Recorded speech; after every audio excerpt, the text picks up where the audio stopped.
یعنی یہ یقین پیدا کرنا ایک شعوری کوشش ہے. یہ کہنا تو آسان لگتا ہے، لیکن عملی زندگی میں تو شک، شبہات وہ بڑی آسانی سے ذہن پر حاوی ہو جاتے ہیں. بالکل ہوتے ہیں. حل اس نفسیاتی رکاوٹ سے نمٹنے کا کوئی خاص طریقہ بتاتے ہیں؟ وہ بتاتے ہیں کہ یقین آہستہ آہستہ بنتا ہے، ایک دم سے نہیں. جب آپ اپنی خواہش کا بیان روزانہ پڑھتے ہیں اور اسے حاصل کرنے کا تصور کرتے ہیں، خاص طور پر جذبات کے ساتھ. جذبات کے ساتھ؟ ہاں، یہ اہم ہے. تو آپ دراصل اپنے لاشعور کو تربیت دے رہے ہوتے ہیں. ہر بار جب آپ ایسا کرتے ہیں، آپ شک کی دیوار میں ایک چھوٹی سی دراڑ ڈالتے ہیں اور یقین کا بیج بوتے ہیں. اچھا. یہ بالکل پودے کی پرورش کی طرح ہے. مسلسل توجہ اور دیکھ بھال سے یہ مضبوط ہوتا جاتا ہے. تو خواہش سمت متعین کرتی ہے اور یقین اس سفر کے لیے ایندھن فراہم کرتا ہے. بالکل صحیح. اور اس ایندھن کو لاشعور تک پہنچانے کا ذریعہ ہے خود ترغیبی یا آٹو سجیشن. یہ کیسے کام کرتا ہے؟ خود ترغیبی وہ ایک پل کی طرح ہے جو ہمارے شعوری خیالات کو ہمارے لاشعور تک پہنچاتا ہے. اچھا. ہمارے 5 حواس کے ذریعے جو بھی معلومات، خیالات یا تاثرات ہم بار بار اپنے ذہن میں دہراتے ہیں، خاص طور پر اگر ان میں جذبات شامل ہوں. جذبات پھر آ گئے؟ جی، جذبات بہت کلیدی ہیں، تو لاشعور انہیں قبول کر لیتا ہے. اہم نقطہ یہ ہے کہ لاشعور اچھے یا برے، مثبت یا منفی میں تمیز نہیں کرتا. وہ صرف احکامات وصول کرتا ہے. یہ بات تو تھوڑی تشویشناک بھی لگتی ہے. مطلب اگر ہم غیر ارادی طور پر منفی باتیں سوچتے رہیں تو لاشعور انہیں بھی قبول کر لے گا. بالکل، یہی تو خطرہ ہے. اسی لیے ہل شعوری طور پر اپنے ذہنی ماحول کو کنٹرول کرنے پر اتنا زور دیتے ہیں. جب آپ اپنی خواہش کا بیان جذبات کے ساتھ پڑھتے ہیں، جیسے حصول کی خوشی یا شاید ناکامی کا خوف بھی، تو آپ خود ترغیب کا مثبت استعمال کر رہے ہوتے ہیں. صحیح. آپ اپنے لاشعور کو بتا رہے ہوتے ہیں کہ آپ کیا چاہتے ہیں اور اس پر یقین رکھتے ہیں. یہ ایک طرح کی ذہنی پروگرامنگ ہے. آپ خود اپنے ذہن کو کامیابی کے لیے پروگرام کرتے ہیں. اور ہل لاشعور کو انسان کے محدود ذہن اور کائنات کی لامحدود ذہانت یعنی انفینٹ انٹیلیجنس کے درمیان رابطے کا ذریعہ بھی قرار دیتے ہیں. یہ ایک بڑا تصور ہے.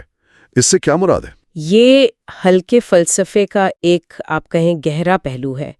لامحدود ذہانت سے ان کی مراد کائنات کی وہ مجموعی دانش، توانائی یا تخلیقی قوت ہے جس سے ہم سب کسی نہ کسی سطح پر جڑے ہوئے ہیں. اچھا.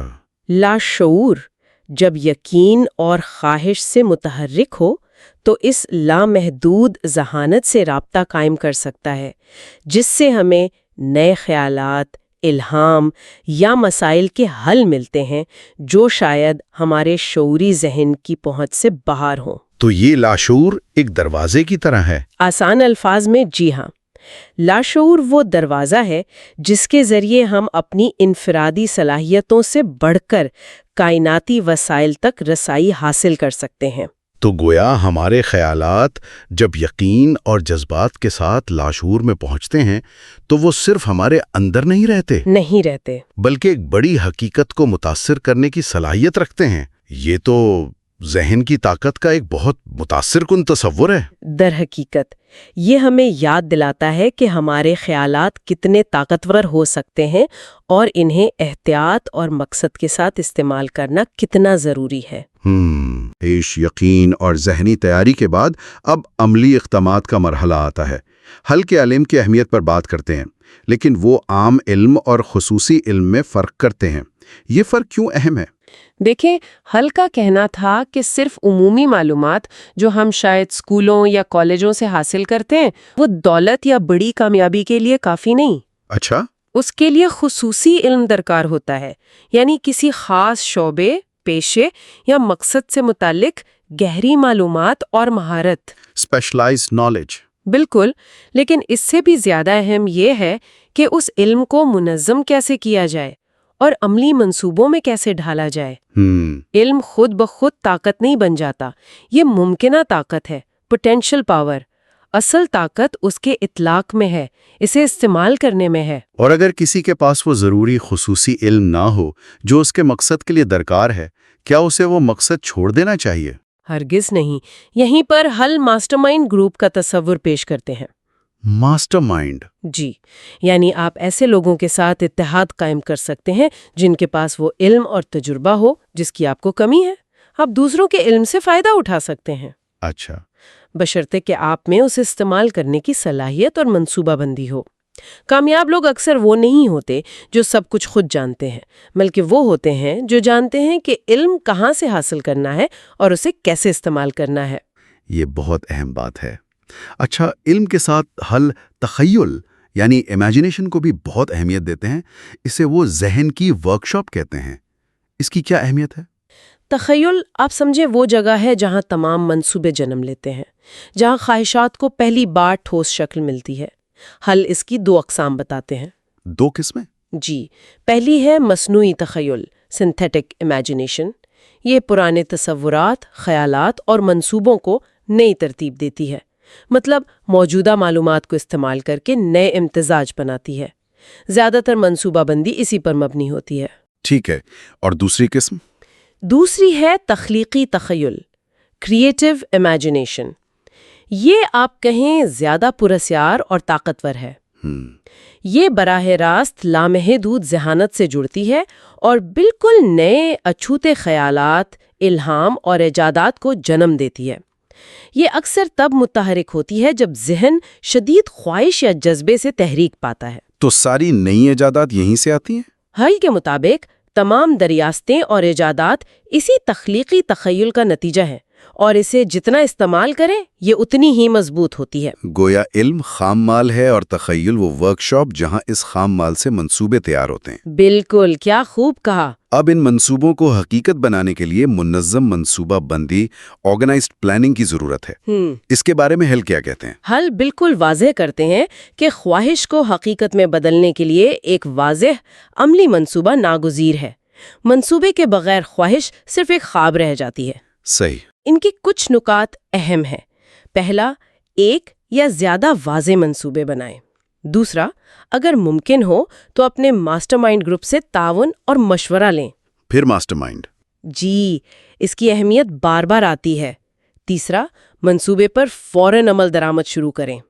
اور جو نکتہ مجھے بہت اہم لگا وہ یہ ہے کہ اگر پہلا منصوبہ ناکام ہو جائے تو کیا کریں؟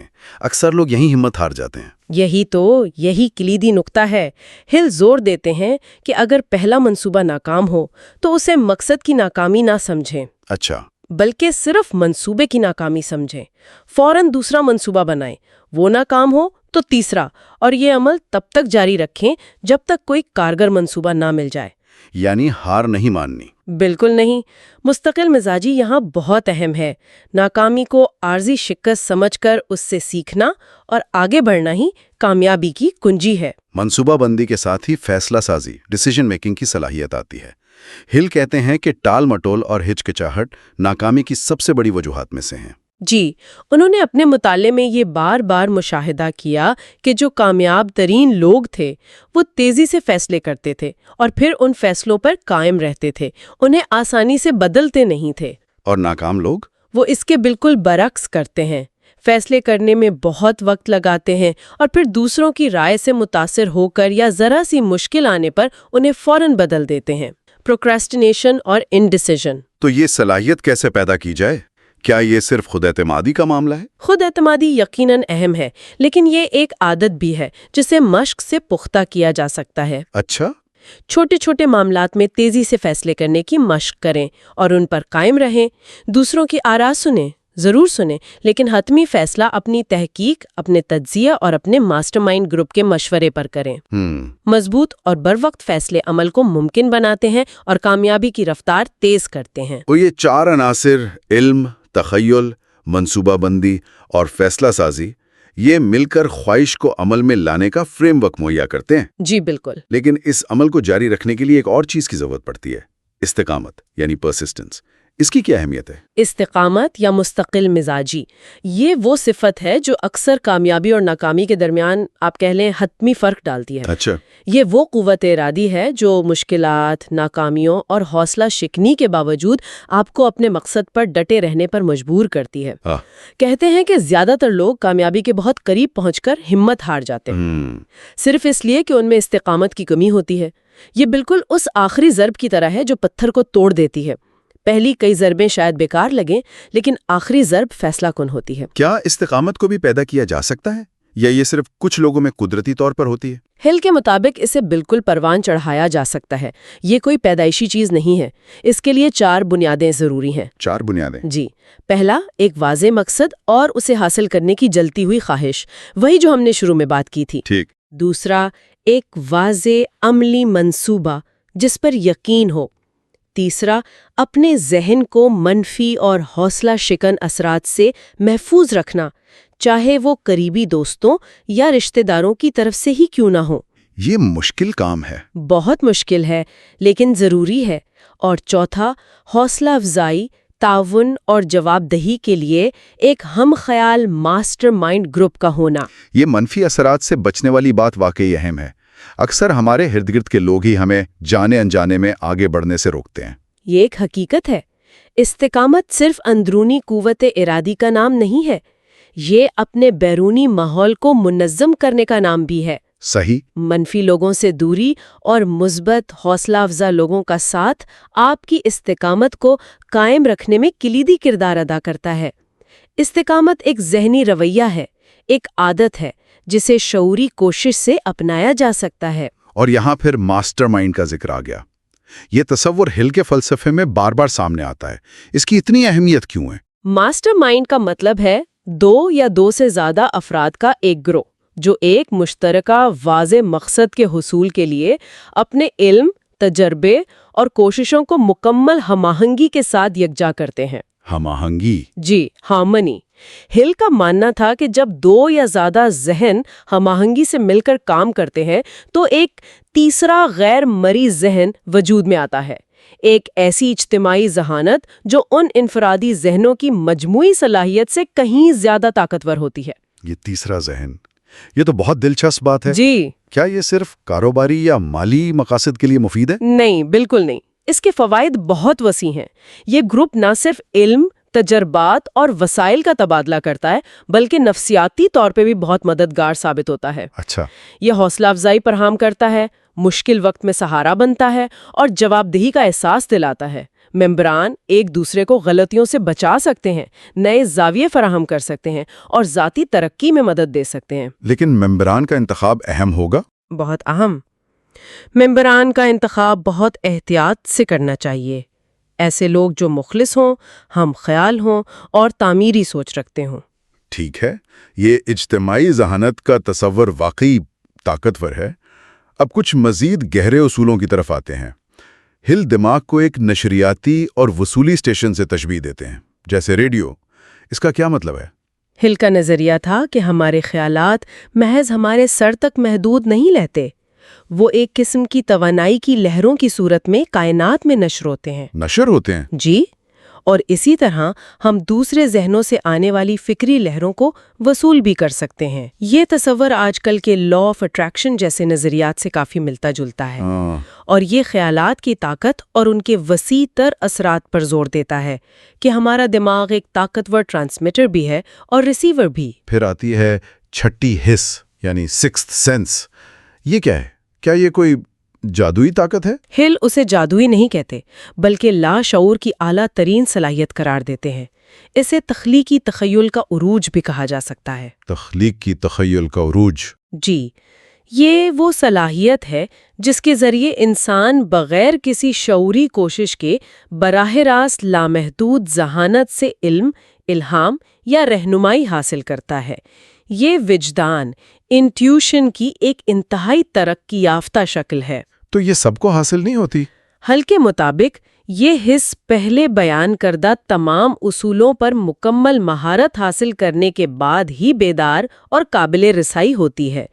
یہ منطق سے پرے رہنمائی فراہم کرتی ہے۔ ٹھیک، اور آخری اہم اصول جو اکثر متنازع سمجھا جاتا ہے جنسی توانائی کی تبدیلی، سیکس ٹرانسمیوٹیشن، اس سے کیا مراد ہے؟ دیکھیں، حل جنسی خواہش کو انسان کی سب سے طاقتور توانائی اور جذبہ قرار دیتے ہیں۔ سب سے طاقتور؟ جی، ٹرانسمیوٹیشن کا مطلب ہے اس توانائی کو دبانا یا ختم کرنا نہیں، بلکہ اس کا رخ موڑنا۔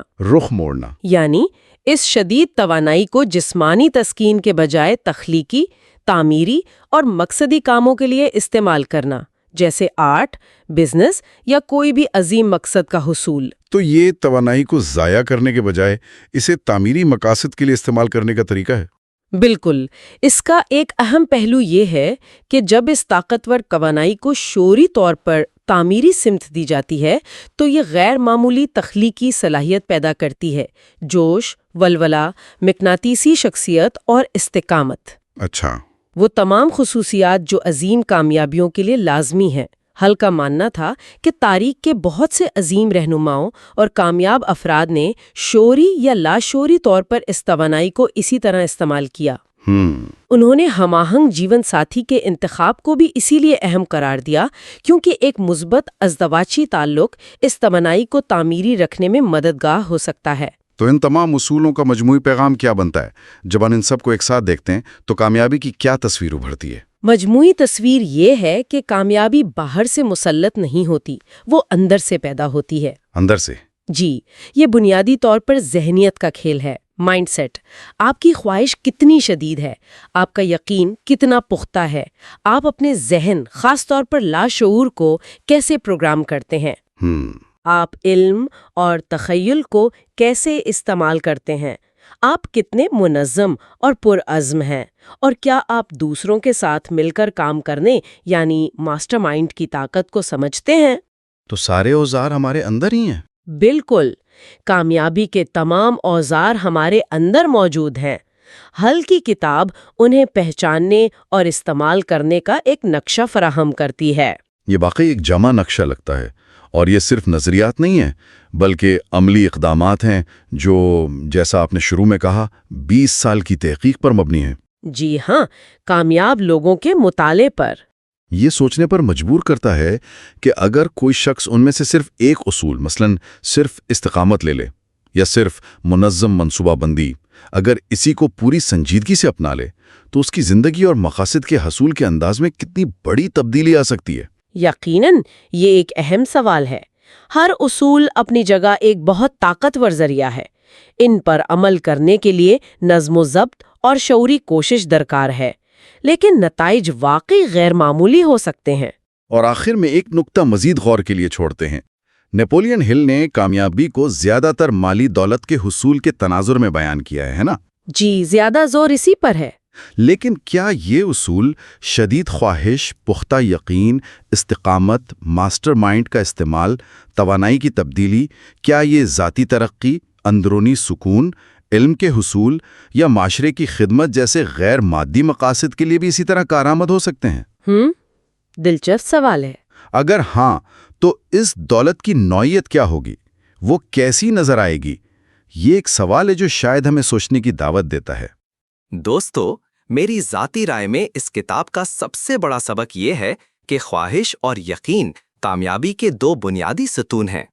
میں نے اپنی زندگی میں بارہا دیکھا ہے کہ جب کسی کام کو کرنے کی شدید خواہش اور اس کے حاصل ہونے کا پکا یقین ہو تو راستے خود بخود کھلتے چلے جاتے ہیں۔